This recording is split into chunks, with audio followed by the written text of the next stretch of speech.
주님이 주시는 평강이 일마다 때마다 여러분의 삶 속에 넘치게 임하시기를 주님의 이름으로 축복합니다. 리프맨의 이제 소설 마음의 평안이라는 그런 소설에 나오는 이야기입니다. 한 젊은 이가 현인 노인을 찾아가서 자신의 소원이 이렇게 이루어졌으면 좋겠다는 소원을 이야기했어요. 그 소원은 뭔가 하면요, 이제 그 소원이 첫 번째는 자신이 이제 많은 건강을 가지고 싶다는 거예요. 남보다가 좀 건강을 가지고 싶다. 그 다음에 돈을 많이 소유하고 싶다고. 두 번째는, 세 번째는 이제 멋진 외모를 가지고 싶다고. 그 다음에 이제 재능도, 욕심도 많죠. 재능도 가지고 싶다고. 그 다음에 권력도 가지고 싶다고. 그리고 명예도 가지고 싶다고 이야기하는 거예요. 소원이 이렇게 많은 젊은이 처음 봤어요. 어찌든 간에 이 소원을 이야기를 다 했어요. 그랬더니 그 이야기를 듣고 있던 노인이 그 청년을 물끄러미 쳐다보면서, 젊은이, 이 모든 소원이 다 이루어진다 하더라도 마음에 평안이 없으면 아무런 소용이 없네. 마음에 평안이 없으면 이 모든 게 다 이루어져도 행복하지 않아. 그런 이야기를 했다는 거예요. 그렇습니다. 우리가 마음의 평안이 이토록 중요해요. 세상에 모든 거 다 있어도요, 마음의 평안 없으면 아무 소용이 없다는 거예요. 행복하지 않다는 거예요. 사람들은 이 평화에 대해서 이제 받아들이고 이해하는 것이 두 가지 틀 속에서 받아들여요. 옛날부터 지금까지 세상은 그런 식으로 받아들였어요. 일반적으로 평화는 뭔가 하면요, 팍스로 받아들이는 거예요. 팍스. 이해하기 쉽게 팍스 로마. 뭔가 하면요, 이 평화는 힘에 의해서 평화를 이룰 수 있다고 생각하는 거예요. 경제력에 의해서, 권력에 의해 가지고 이런 것으로, 정치력에서 평화를 이룰 수 있다고 생각하는 거예요. 아마 지금까지도 계속 그렇게 지금 이어져 오고 있어요. 우리나라도 정치인들이 그렇게 생각하고 있어요, 지금도요. 그런데 역사적으로 많은 정치인들이 힘에 의해서, 군사력에 의해서, 경제력에 의해서 평화를 이룰 수 있다고 생각했는데 그게 가능했습니까? 불가능했어요. 지금까지 계속 전쟁의 소문은 더 늘어나요. 그렇게 추구하면 할수록 더 늘어나는 게 현실이에요. 이것으로 절대로 평화가 이루어지지 않는다는 것을 우리는 분명히 알아야 됩니다. 그 다음에 이제 다른 한 틀은 뭔가 하면 평화가 어떤 식인가 하면, 사람들은 이건 세상에서 별로 인정하지 않는 거예요. 뭔가 하면요, 에이레네. 물론 이 에이레네는 그리스 여신을 이야기하는 건데, 이 평화는 전쟁의 평화와 반대 개념이에요. 마음으로부터 우러나오는 평화. 이 평화는 전쟁으로서 나타날 수 있는 평화가 아니라는 겁니다. 이것은 정말 우리가 영적인 의미로 보면요, 샬롬, 주님이 주시는 평화가 바로 이러한 의미를 가지고 있다는 것입니다. 주님이 주시는 이 평화를 우리가 가져야만이 진정한 참된 평화를 우리가 이룰 수 있다는 것을 우리에게 말씀해 주고 있다는 것입니다. 예수님은 오늘 본문에서 말씀하고 있어요. 평안을 너희에게 주노니, 내가 주는 평안은 세상이 주는 것과 같지 아니하니라. 세상이 주는 평화 뭡니까? 뭔가 권력으로, 돈으로, 힘으로, 군사력으로, 뭔가 힘으로 눌러놓는 거, 그 평화가 아니라는 겁니다. 이 평화는, 주님이 주시는 이 평화는 세상 것과 다르다고 말씀하고 있어요. 다르다고 말씀하는데 그럼에도 불구하고 사람들은 자꾸만 그 평화를 세상적인 방법으로 이룰 수 있다고 착각을 해요. 절대로 이룰 수 없습니다. 세상 것으로는 이것을 이룰 수 없다는 것을 분명히 알아야 된다는 겁니다. 왜냐하면요, 불신의 이 죄악과 불신이 가득한 세상에서 몸부림치고 노력해봤자 평화가 옵니까? 절대로 평화가 오지 않았어요. 평화를 나름대로 이루려고 얼마나 노력을 많이 합니까? 여러 가지 노력을 많이 하지만은 점점 전쟁의 소문은 더 늘어나고 더 여러 가지 불안하고 두려운 세상으로 자꾸만 바뀌어가고 있는 현실을 우리는 보고 있다는 것입니다. 세상이 주는 이 평화, 때로는 뭔가 이렇게 돈이 평화를 주는 것 같아요. 권력이 평화를 주는 것 같아요. 어떠한 것이 뭔가 힘이 딱 있으면 평화가 오는 것 같아요. 그러나 순간적이에요. 눌러놓은 것뿐이에요. 눌러놓은 것뿐이에요. 근본적인 평화가 온 게 아니에요. 우선은 뭔가 강한 힘으로 콱 누르면 조용해버려요. 공동묘지까지 조용해요.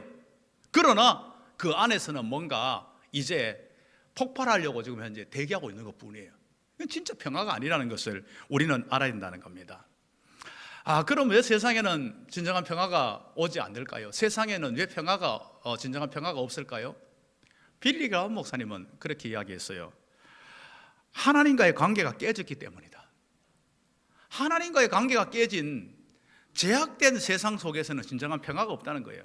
사람들은 근본적으로 죄와 욕심으로 가득 차 있는데 그 속에서 무슨 평화가 있을 수 있냐? 평화가 없다는 거예요.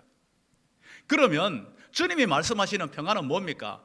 내가 너희에게 평화를 주노라. 이 평화는 바로 진정한 참된 평화를 줄 수 있다는 거예요. 바로 하나님께서 이제 우리 가운데 평화를 이룰 수 있는 그 길을 예비해 주시겠다는데 그게 뭔가 하면 십자가로 이 모든 것들을 이루겠다고 말씀하고 있는 거예요. 죄의 문제를 십자가로 다 해결하심으로 평화를 주시겠다고 말씀하고 있다는 겁니다. 주님께서 지금 이 말씀을 하고 있는 14장의 배경을 우리가 한번 생각해 봐야 돼요. 14장의 이 배경은 뭔가 하면요, 십자가를 앞두고 있어요. 십자가를 앞두고 있는, 이제 예수님은 모든 걸 훤하게 다 들여다보고 있어요. 모든 걸 다 알고 계세요. 십자가의 고난이 지금 코앞에 와 있다는 걸 알고 계세요. 십자가의 죽음이, 십자가의 모든 고난이, 모든 것들이 지금 코앞에 있다는 걸 다 알고 있는데 평안을 너희에게 주노라. 내가 너희에게 주는 것은 세상이 주는 것 같지 아니하니라. 이렇게 지금 말씀하고 있어요. 여러분, 이건 놀랍잖아요.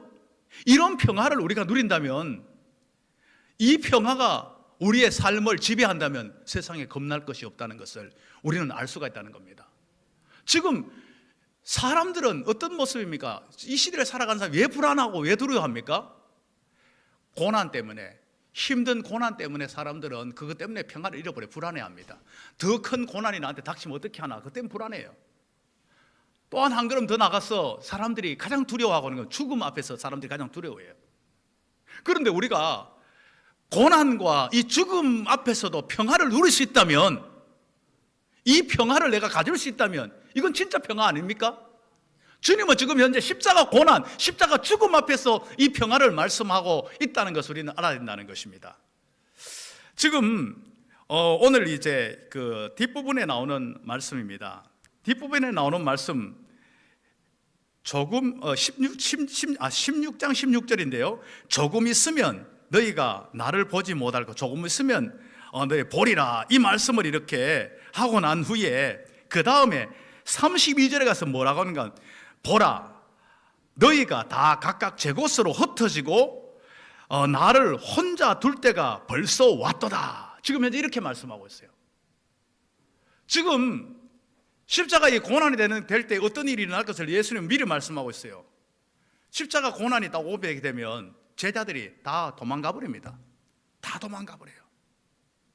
혼자 두는 이 순간이 있다는 겁니다. 이 순간에 평화를 누리게 된다는 거예요. 이 순간에 무엇이 지금 현재 다가오고 있습니까? 지금 현재 세상의 그 권력이, 세상의 임금이 오겠다고 30절에서, 오늘 본문 30절에서 말씀하고 있어요. 세상의 임금은 뭔가 하면, 여기서 말하고 있는 임금은 근본적으로는 사탄을 이야기하고 있어요. 사탄, 세상의 임금, 세상의 이 권세를 잡은 그 사단이 가까이 오겠다는 거예요. 예수님 가까이 오고 있다는 겁니다.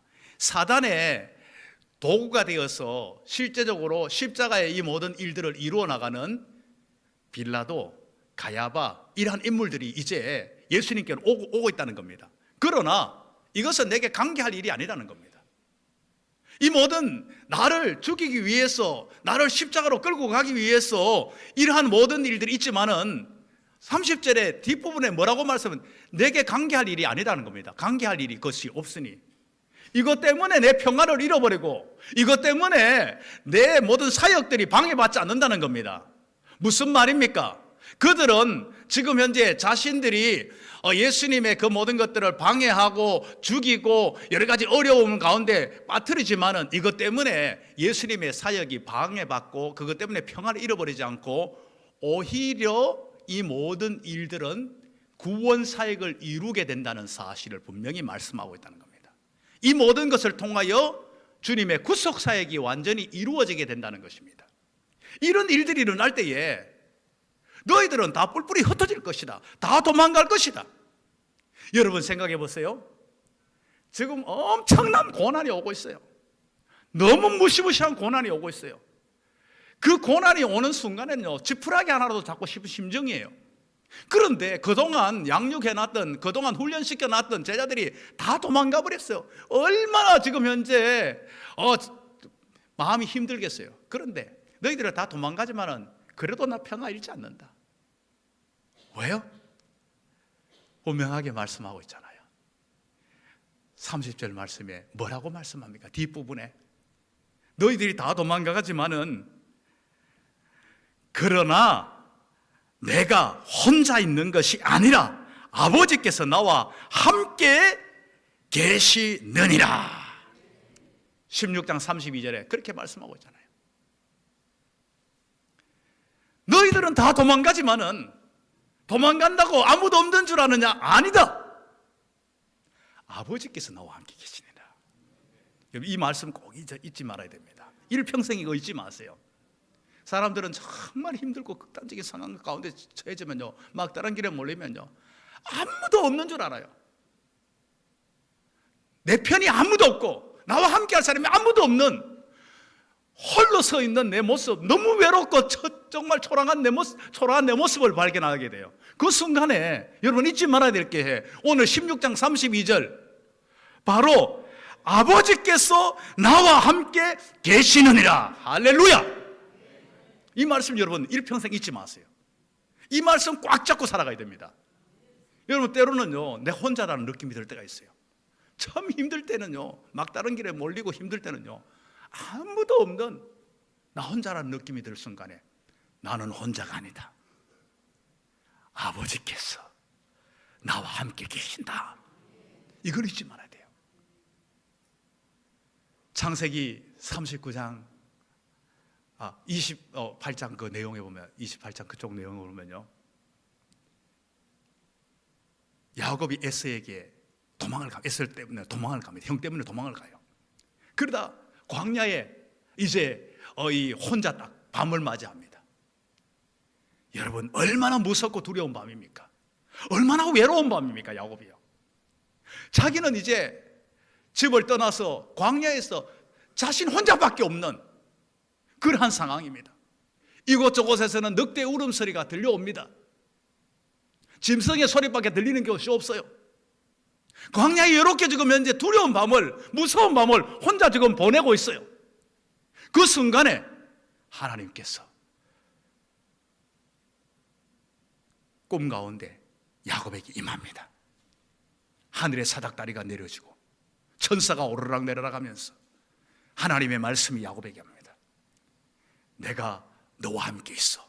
내가 어디로 가든지 너를 떠나지 아니하며 이곳으로 돌아오게 할 것이라. 하나님이 야곱에게 함께 한다는 사실을 알고 야곱이 뭐라고 고백합니까? 여호와께서 여기 계시거늘 내가 알지 못하였도다. 나는 그것을 알지 못하였어. 두려운 밤, 외로운 밤을, 불안한 밤을 보내고 있었는데 하나님이 여기 계시거늘 내가 알지 못하였도다. 고백을 하고 있던 거예요. 그래요 여러분, 광야에 외롭게 혼자 서 있다는 느낌이 들 때에 여호와께서 여기 계시거늘 내가 알지 못하였다 고백이 있기를 바랍니다. 하나님께서 여러분과 함께 하시면 어때요? 여러분 평안할 수밖에 없죠. 그 순간 하나님이 온 천지 만물을 주관하시고 다스리시는 하나님이 나와 함께 하는데 뭐 겁날 거 있어요? 그 순간에 우리는 평안할 수밖에 없다는 것입니다. 그러면서 33절 16장 33절에 뭐라고 고백합니까? 마지막 뒷부분에 담대하라 내가 세상을 이겼노라. 왜 우리가 내 안에서 평안을 누릴 수 있습니까? 이 믿음 가지고 있으면, 하나님이 함께 하신다는 이 믿음 가지고 있으면 세상을 이기는 평안을 누리게 된다는 겁니다. 주님은 이 평안을 우리에게 주시겠다는 거예요. 이 평안을 우리의 것으로 허락해 주시다고 말씀해 주고 있다는 겁니다. 우리가 어떻게 이 평안을 누릴 수 있습니까? 바로 나한테 평안 주시겠다는 이 주님을 내 마음의 중심에 모시면 우리는 이 평안을 누릴 수 있어요.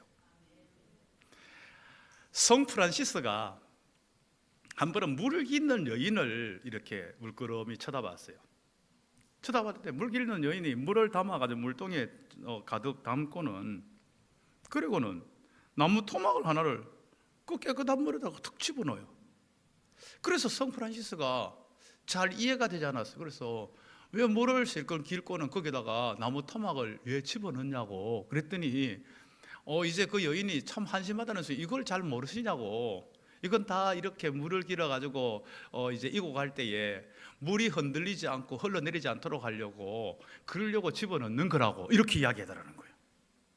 물이 막 이렇게 이고 갈 때 막 흔들리지 않는 거, 나무 토막을 해주면 물 출렁이는 것을 방지해 가지고 그래 한다는, 그 순간에 프란시스가 딱 깨달은 것 같다는 거예요. 우리의 마음이 요동칠 때에, 우리의 마음이 막 뒤흔들릴 때에, 이때에 십자가를 내 마음에다 띄워야 되는구나. 십자가를 내 마음에 띄우면 요동하고 불안한 이 마음들을 이제 잡아줄 수 있구나. 그렇습니다.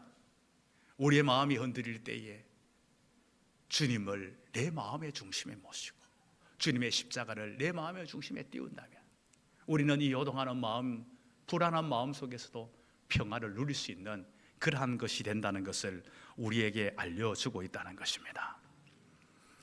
우리가 이러한 정말 세상 가운데서 우리가 평안을 누리기 위해서는요, 골로새 3장 15절 말씀에서 때마다 일마다 그리스도의 평강이 너희 마음을 주장하도록 해야 됩니다. 우리의 마음을 그리스도의 마음이 주장하도록 해야 됩니다. 이를 위해서는요, 주님을 전적으로 신뢰해야 돼요. 주님을 전적으로 신뢰하는 것. 주님을 전적으로 신뢰해야만이 불안하고 두려운 마음들을 떨쳐버리고 평안을 누릴 수 있다는 것을 우리에게 분명하게 말씀해 주고 있어요. 14장 1절에서 너희는 마음에 근심하지 말라. 하나님을 믿으니 또 나를 믿어라. 하나님을 믿으니 나를 믿어라. 뭡니까? 나를 믿어라. 나를 신뢰하라는 거예요. 나를 신뢰하면, 그러면 이 불안하고 두려운 마음 가운데서 너희가 평안을 누릴 수 있다는 것입니다.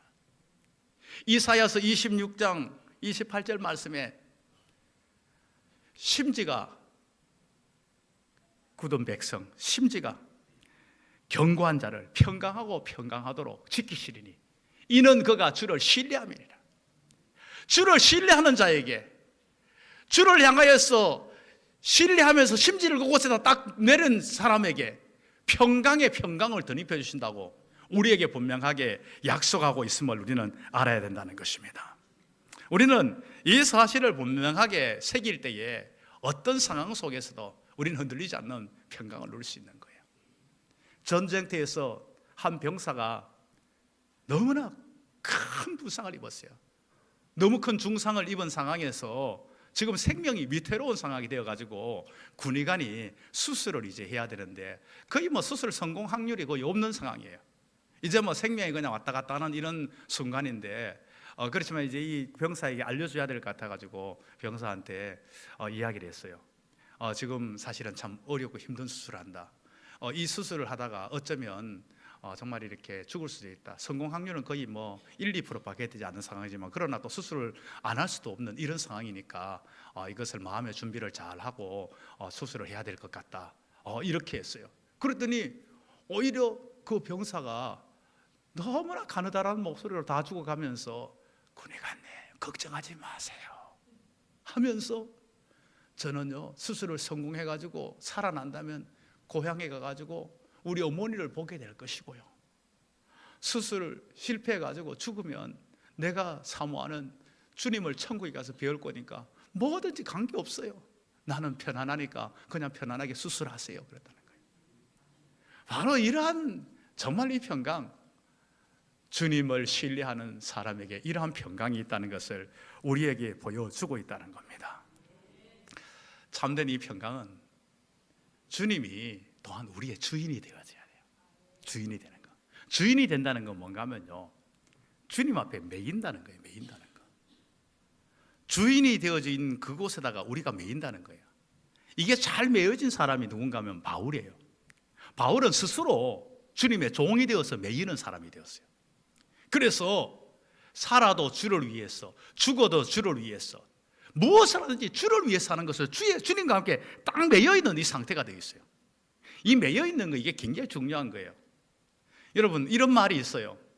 한 사람에게 매이는 자유를 누릴 수 있는 자만이 행복한 결혼 생활을 할 수 있다. 여러분, 이 고차원적인 이야기를 이해하십니까?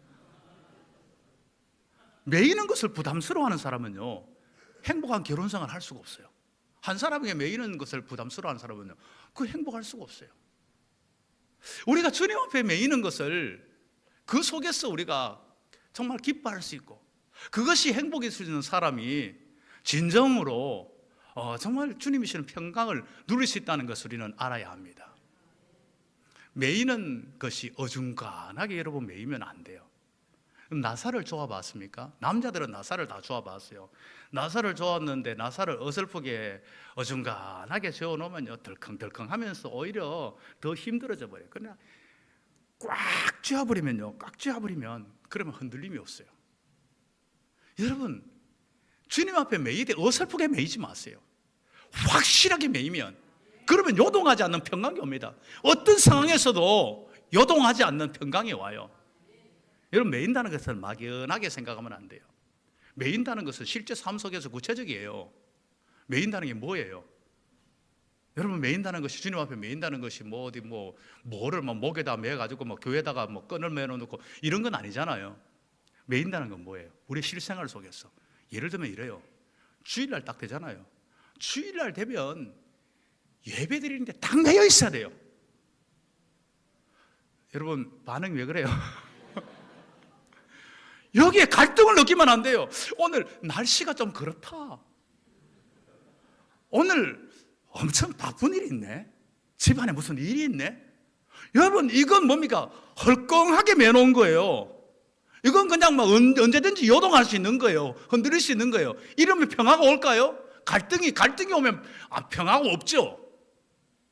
주일은 천하 없어도 주님 앞에 예배다 딱 매여 있으면요, 흔들릴 게 없어요. 여러분, 말씀 앞에서도 마찬가지예요. 여러분, 말씀 매인다는 게 뭐예요? 말씀에 매인다는 것은 어떤 일이 있어도 이 말씀을 나는 순종하며 이 말씀 따라간다. 이게 말씀에 매여 있는 거예요.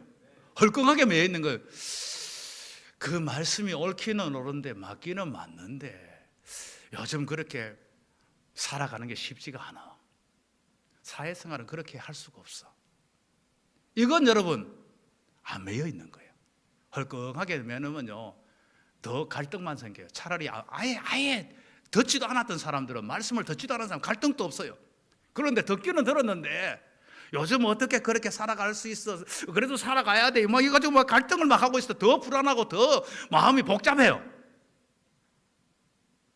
오히려 딱 매여가지고, 주님, 이 말씀 내가 따라 살아가겠습니다. 내 힘도 내 능력도 없습니다. 그러나 주님 말씀하시니까 내가 순종하겠습니다. 이것을 감당할 수 있는 능력도 주시고 힘도 주시고 지혜도 주시고 믿음도 주세요. 이게 매여있는 사람의 모습입니다. 이게 확고하게 매여있는 그러한 모습이라는 거 우리는 분명하게 알아야 된다는 것입니다. 그래야만 여러분, 참된 평화가 여러분 가운데 찾아오게 된다는 것을 알아야 된다는 겁니다. 여러분, 우리를 가장 불안하게 만드는 게 뭡니까? 직업의 문제 아닙니까? 요한복음 14장은 이렇게 말씀하고 있어요. 너희는 두려워하지 말고 마음에 근심하지 말라는 겁니다. 하나님 너희들이 나를 믿으라고 말씀하고 난 후에 내 아버지 집에 거할 곳이 많다고 말씀하고 있어요. 그러면서 내가 너희를 위해 처소를 예비하러 간다. 가서 너희를 나 있는 곳에 있게 하겠다. 뭡니까? 우리가 죽어서 가야 될 본향을, 천국을 예비해 놓으신다고 말씀하고 있다는 겁니다. 이것을 분명하게 말씀하고 있는 거예요. 우리나라 이 죽는다 이 말을 높임말로 돌아가셨습니다 이렇게 말하는데 굉장히 성경적이고 굉장히 신앙적이에요. 돌아가셨다, 본향으로 돌아가시는 존재입니다. 돌아갈 존재예요. 그런데 돌아갈 본향이 있으면 걱정할 게 하나도 없어요. 돌아갈 본향이 준비되어 있지 않으면 걱정투성입니다. 여러분, 돌아갈 집이 있으면 그 사람 걱정 없어요. 여러분, 집 없이 어디에 가가지고 가야 되는데 밤이 되었는데 갈 집이 없어요. 그럼 여러분 뭐 호텔 가면 되지 뭐. 이렇게 말하면 안 되고요. 여러분이 돌아갈 집이 있으면요 걱정할 게 없어요. 집이 없으면 불안하고 두려운 거예요. 이 집을 예비하겠다는 겁니다, 주님이. 이 집에 들어올 수 있는 진리가 되고 생명이 되고 길이 되어 주신다고 주님은 말씀해 주고 있다는 겁니다. 이러한 확신을 가지고 있으면요 죽음 앞에서도 두려움 없이 담대히 맞설 수 있다는 것을 우리는 분명히 알아야 됩니다. 여러분, 이 모든 거 모르는 바가 아니잖아요. 다 알잖아요. 지금 여러분 제가 말씀드린 건 모르는 것이 아니죠. 그런데 이것을 알아도 실제적으로 현실적으로 내가 누리기는 쉽지가 않아요. 현실적으로 내가 누려서 살아간다는 것이 쉽지 않아가지고 때로고 또 알면서도 불안해하고 두려워하는 모습이 우리의 모습입니다. 이것을 완전히 극복하면서 내가 현실적으로 이것을 누리기 위해서 주님은 그것마저도 다 예비해 놓은 게 오늘 본문의 내용이에요. 바로 무엇입니까? 이것을, 이 모든 걸 누릴 수 있도록 해서 성령님을 보내주셨어요. 이 모든 것들 가운데서 나는 연약하고 부족해서 어찌할 수 없는 상황이 있을 때에 기도함으로 이 모든 것들을 극복하고 승리할 수 있도록 기도할 수 있는 특권을 주셨어요. 분명하게 우리에게 허락했다는 것입니다. 마음의 평안의 문제는 환경의 문제가 아니에요. 환경을 아무리 대비해놔도 우리는 마음의 평안을 어느 순간에 확 잃어버립니다. 그보다 환경보다가 더 무서운 또 다른 일들이 벌어질 수 있는 게 이 세상의 모든 일들입니다. 우리는 요즘 이렇게 일어나는 일들을 보면서, 자연재해를 보면서 인간이 너무 무능하고 보잘것없다는 걸 많이 느끼잖아요. 하와이에서 일어나는 산불 앞에서 막 속수무책으로 보잖아요. 지금 캐나다와 막 스페인에서 지금 현재 산불을 그냥 뻥하게 보고 있어요. 불 나면 안 되고 저거 꺼야 되는 거 알면서도 끌 수도 없어요. 홍수가 나가지고 있는데 그 속에서 어찌할 바 모르는 인간의 나약한 모습을 봐요. 우리는 그런 데 있잖아요. 어떨 때는요 물이 확 그냥 내려가면 개미들이 그냥 막 그 위에 둥둥둥둥 떠다니면서 안타깝게 우리는 여겨요. 여러분, 정도의 차이지 우리 모습이 그 모습이에요. 결국은요 그 정도로 연약하고 나약해요. 한없이 나약하고 부족해요. 이렇게 나약하고 부족한 우리가 그 속에서, 그런 나약함 속에서도 평안을 누릴 수 있는 방법이 무엇입니까? 우리는 그것을 분명히 잘 알아야 된다는 겁니다. 이 나약하고 부족하기 때문에 우리가 오는 것이 불안, 두려움 아닙니까?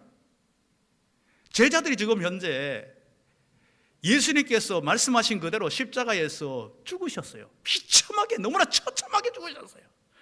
그 모습을 보고 제자들이 너무 두려워 무서워서 문을 꽁꽁 잠그고 불안해서 견디지 못하는 가운데서 문을 꽁꽁 잠그고 있었어요. 주님이 이미 부활하셨음에도 그러고 있는 거예요. 그때에 주님께서 어떻게 합니까? 부활하신 주님이 부활체를 가지고 계시기 때문에 그냥 공간을 그대로 문이 잠긴 문을 쓱 통과해서 들어와 버려요. 들어와서 뭐라고 말씀하고 있습니까? 평안이 너희에게 있을지어다. 평안이 너희에게. 요한복음 20장 21절 말씀 아닙니까? 평안이 너희에게 있을지어다 말씀하고 있어요. 그 다음에 22절에서 뭐라고 말씀합니까? 그러고 난 후에 이어서 명하사 숨을 내쉬면서 성령 받으라. 성령 받으라. 너희들이 성령을 받으면 이 상황 가운데서도 평안을 누릴 수 있다. 실제로 성령이 충만한 제자들, 환경과 상황은 하나도 안 바뀌었어요. 예수 믿는 사람들을 죽이려고 눈에 불을 켜고 지금 현재 찾고 있는 상황인데 성령 받은 베드로와 요한이 너무나 당당하게 대중들 앞에서 설교를 합니다. 예수 그리스도에 대해서 설교를 합니다. 너희가 십자가에 못 박인 그 예수가 부활하였고 그를 통하여 우리에게 구원 얻는 그러한 존재가 되었다는 사실을 당당하게 전합니다. 대제성들을 비롯한 종교 지도자들이 이제 잡아가지고 막 협박을 하고 이젠 다시는 예수 이름으로 전하지 말라 할 때 너무나 담대합니다. 두려움이라고는 불안이라고는 조금도 없어요. 내가 너희 말 듣는 것과 하나님 말 듣는 게 어느 것이 옳은지 너희가 판단해보라. 그리고는 조금도 요동함이 없이 그대로 그 길을 그대로 걸어갑니다. 성령 받은 자의 모습이라는 것을 우리에게 분명히 보여주고 있어요. 사울은 구약의 사울을 이야기합니다. 사울 왕을 이야기합니다. 사울은 왕이었지만은 군사도 있고 힘도 있고 능력도 있었지만은 불안해서 떨고 어찌할 바를 모르는 가운데 있었습니다. 그런데 일개 목동에 불과했었던 성령 충만한 다윗은 너무나 담대합니다. 골리앗 앞에서도 불안해하지 않아요. 두려워하지 않아요. 오히려 하나님을 모욕한 골리앗을 오히려 당당하게 맞서서 나가서 그 골리앗에 대해서 조금도 요동감이 없는 흔들림 없는 모습을 보이고 있어요. 불안에 떨고 있는, 두려워 어찌할 바를 모르고 있는 그 오히려 사울 왕에게 가서 성령 충만한 다윗이 악기를 타면서 그 악기를 쫓아내주는 그런 역할을 하고 있어요. 우리가 성령에 충만할 때에 이 모든 것들을 가능하게 만들 수 있다는 것을 우리는 알아야 됩니다. 여러분, 이 말씀을 들으면서 이게 그냥 막연하게 들리지 않길 바랍니다. 내가 성령이 충만해야 된다는 것. 하도 성령 충만하다는 것을 이야기 듣다가 보니까 성령 충만은 그냥 그럼 성령 충만 받아야지 뭐 그걸 막연하게 들으면 안 됩니다. 내가 오늘 성령 충만을 꼭 받고 성령의 사람으로 온전히 써야 된다는 사실을 분명하게 새기는 시간이 되어야만이 이 효력이 나에게 와요. 사람은 누구 말 듣고 살아가는 게 굉장히 중요해요. 누구 말 듣고 살아가는가. 우리는 성령의 세미한 음성을 들을 줄 알아야 됩니다. 성령의 세미한 음성을 들을 줄 알아야 돼요. 여러분, 성령의 세미한 음성을 어떻게 듣는가? 첫 번째는요, 이 말씀이 성령으로 기록된 말씀입니다. 이 말씀이 여러분 할 때에 이 말씀이 곧 나에게 하시는 하나님의 말씀이구나 들어야 됩니다.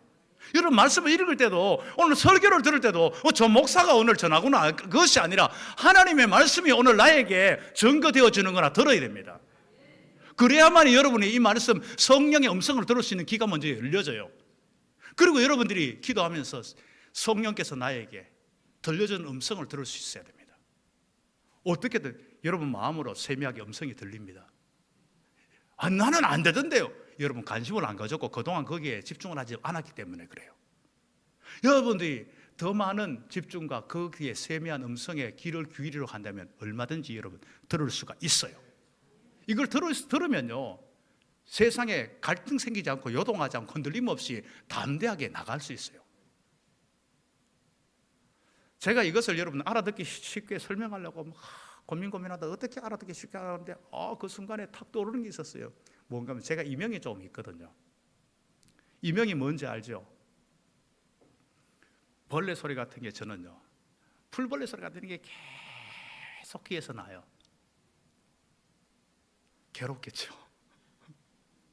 이 소리가 크지도 않는데 자꾸만 와서 거슬려요. 이게 나는데 이제 이 소리가 언제 안 나는가 하면요, 그냥 정신없이 바쁘게 그냥 지내다 보면 안 나요. 그런데 내가 자려고 조용한데 딱 누우시면 이 소리가 갑자기 막 나기 시작해요. 이거 어떻게 여러분 설명하지 궁금하죠? 여러분들이 세상에 분주하게 정신없이 막 살아가면 성령의 음성을 들을 수 없어요.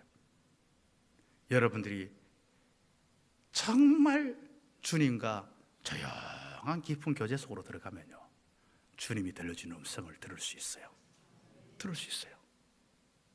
이거를요, 한번 듣기 시작하면요, 이명소리 한번 듣기 시작하면 계속 들어요. 안 듣고 싶은데 이거 막 계속 들어서 너무 괴로워요. 성령의 음성을 듣기 시작하면요, 계속 들어요. 계속 그 인도함을 받아요.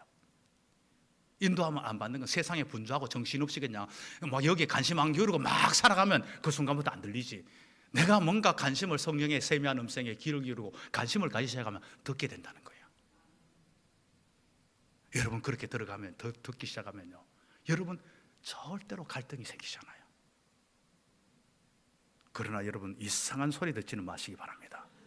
소리 잘 들어야 됩니다.